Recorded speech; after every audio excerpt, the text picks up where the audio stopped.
Social Security changes and the Holy Grail for beneficiaries? Well, that's what I want to focus on right here in the video. Let's get right into it. I know in this video, I do want to share with you some new information I just got done reading that I have not seen out there quite yet, but this is very interesting because it may just be the Holy Grail for Social Security changes and for beneficiaries. I would like you to decide that on your own as I talk through the details about this, but this is actually very interesting and it is contrary to what most people believe right now about Social Security changes and Social Security reform. Either way, let's get into it. I'll talk through the details of what I just got done reading and what they're suggesting to do to reform Social Security. And again, I want you to be the judge here. Do you think this is the Holy Grail? There's about 5 different points here in the information I was just reading. Pretty interesting. Let's get into it and talk through the details. Really fast before we do, thanks for joining me. If you've not done so yet, make sure to do yourself a huge favor. Hit that subscribe button right down below the video. It is totally free to do so, and I'm here for you right by your side every single day,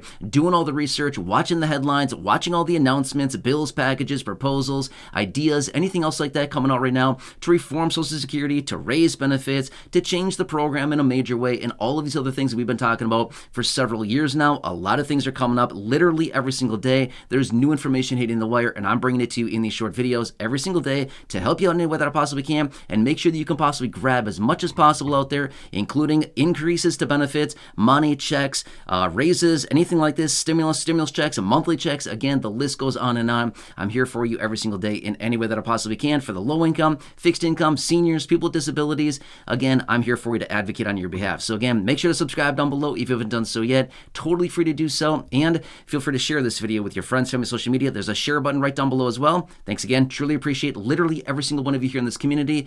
And let's get into it and talk about these different ideas. Again, I have not seen anything like this before with all the bills, packages, proposals, ideas, all the things popping up over the last couple of years here. I have not seen anything like this. And again, like I said, it's a little bit contrary to what we've seen over the last several years with things coming out.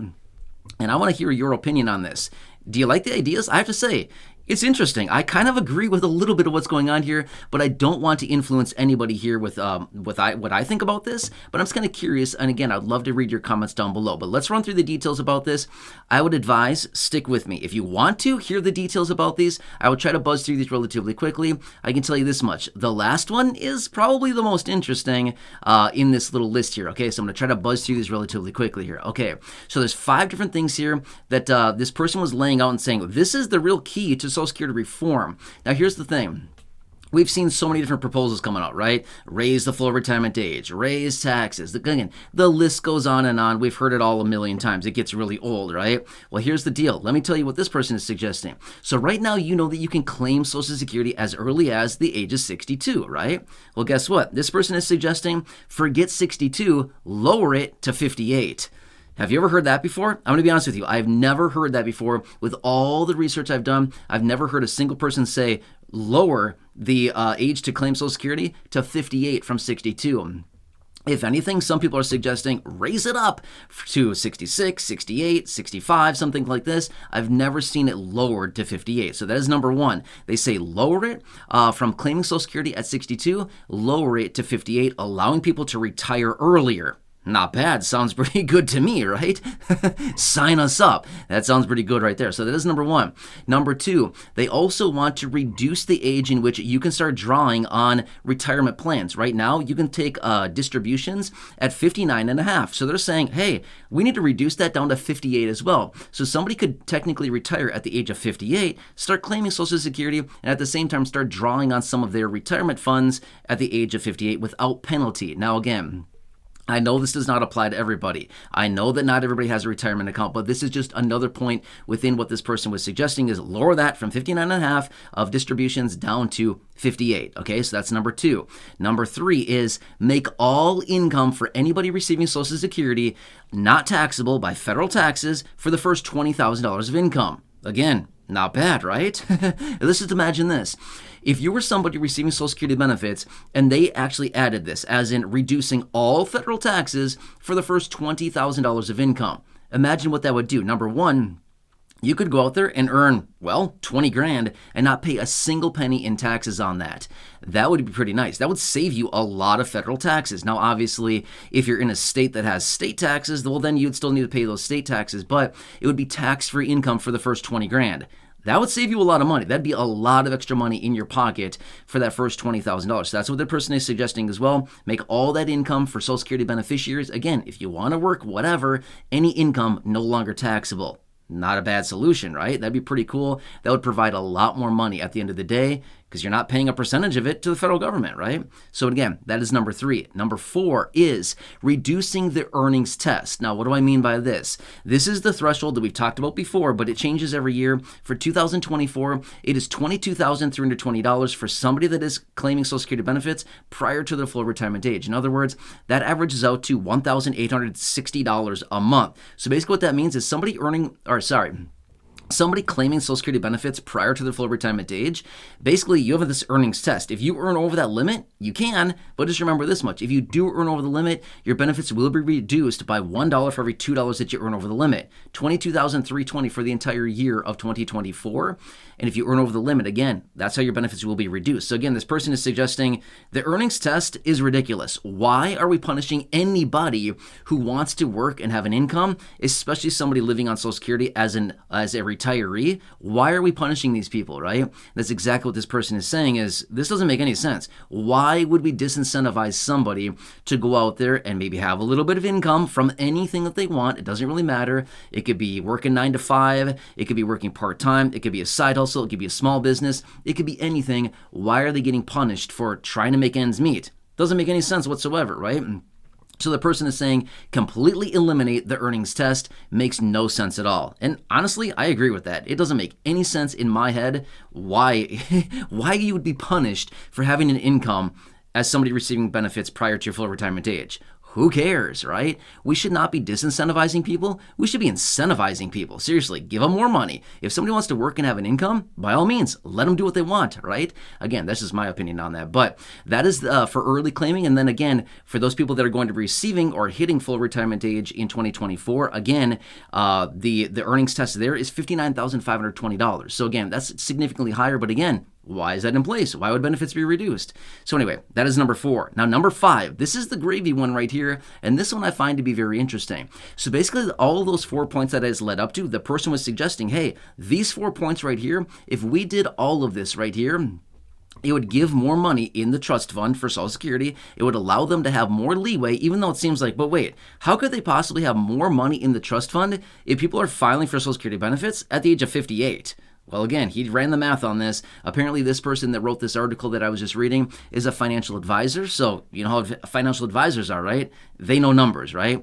They run through calculators probably on a weekly basis because they're punching numbers so incredibly fast, right? But you know my point here. So anyway, the person has run the numbers on this, and he suggested this would actually allow for more money in the Social Security Trust Fund because at the end of the day, there's more taxes being paid in, you know, all kinds of things like this. If somebody claims at the age of 58, their benefits would technically be reduced a little bit more because, you know, claiming early, you know, reduces benefits. But anyway, long story short, as I said, here is number 5, which would be raise benefits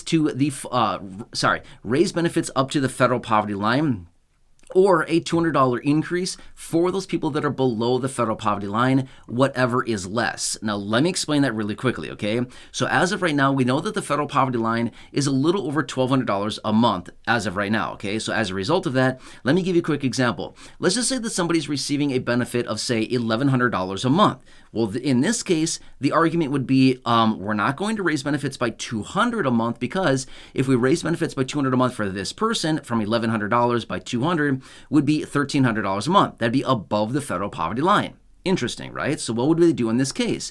They would simply just raise benefits up to the federal poverty line, which would be an increase of $115 a month from $1,100 raising benefits by $115 a month would bring them up to $1,215, which is the federal poverty line as of right now. Does that kind of make sense?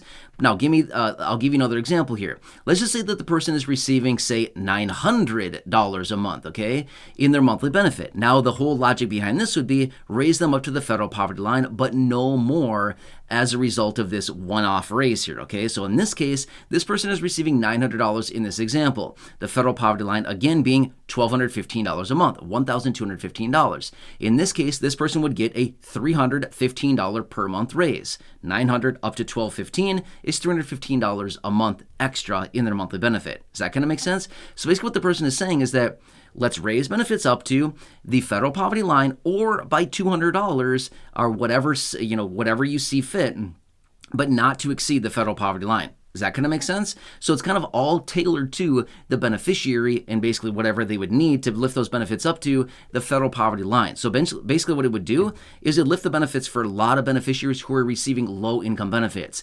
Now, remember what I said here. This would be focused on the lowest income beneficiaries. It would not be a $200 raise. It would not be lifting benefits for anybody above the federal poverty line, but just those people below the federal poverty line. Is that going to make sense? Right? So this would not be all-encompassing. It would just be the lowest income beneficiaries. I don't know. To me, that feels like, hey, that kind of makes sense to me, right? That makes logical sense. Now, don't get me wrong. Somebody receiving a, say, $1,250 benefit, yeah, I totally get it. They would need a raise to benefits as well. But basically what this is saying is that, hey, we could lift everybody that's receiving a benefit below the federal poverty line, at least up to the federal poverty line, and it would not really matter because of all the additional changes to Social Security. This would not impact the trust fund in any negative way whatsoever. I don't know. To me, that feels like, that kind of makes sense, right? If it's not going to deplete the trust fund faster, and if it's not going to have a negative impact on the program, to me, it would think like, hey, logically, this would make a whole lot of sense to raise these benefits up and make sure that those people receiving a benefit below the federal poverty line, hey, at least they're taken care of, right? That is the whole purpose of the program, essentially, at the end of the day, right? And what have we heard from lawmakers and what have we heard from the administration and people like this so many times over the last couple of years? No older adults or people with disabilities should ever need to live in poverty in America. Well, guess what? Newsflash, there's almost 40 million people living in poverty right now in the United States. And not only that, millions upon millions of the people are older adults and people with disabilities. In fact, according to the most recent statistics, over 10 million people are seniors alone living in poverty. There's a few million people with disabilities, again, living in poverty. So, I mean, what do you say about that, right? That could eradicate this poverty for a lot of people that are low income, seniors, people with disabilities, fixed income beneficiaries immediately. So, interesting. I'd love to hear your feedback on this. And again, do you think this could potentially be the holy grail for Social Security reform? Now, again, this one is totally out of the books here. We've not seen anything like this, right? We've seen all kinds of proposals, like I've said before, raising the full retirement age, raising taxes on higher income people, reducing benefits, changing the COLA, all this stuff like this that we've heard about so many times in a million other proposals. We've heard so many people talk about it. They just present it in a different way, but it's literally the exact same thing. The ones that I just shared with you here in this 5-point plan right here, they're all different. I've not seen anything like this before. With all of the ideas we've seen come out, I've not seen anything come out like this before that suggests all of these things. Reducing the age at which you can claim Social Security? I don't know. I've never seen that before, right? I've only heard about raising the age, right? So anyway, seems kind of interesting here. And again, if this person ran all the numbers on it and said, hey, this would be the solution here to reform Social Security, ultimately make the program more solvent for more years to come and making sure that people are able to draw on these benefits and, improve their lifestyles. I don't know. Sounds pretty good to me, right? So anyway, I'd love to hear your feedback down below. If you're interested in sharing, not required. If you'd like to, I'd love to hear that. I'd like to read your comments down below.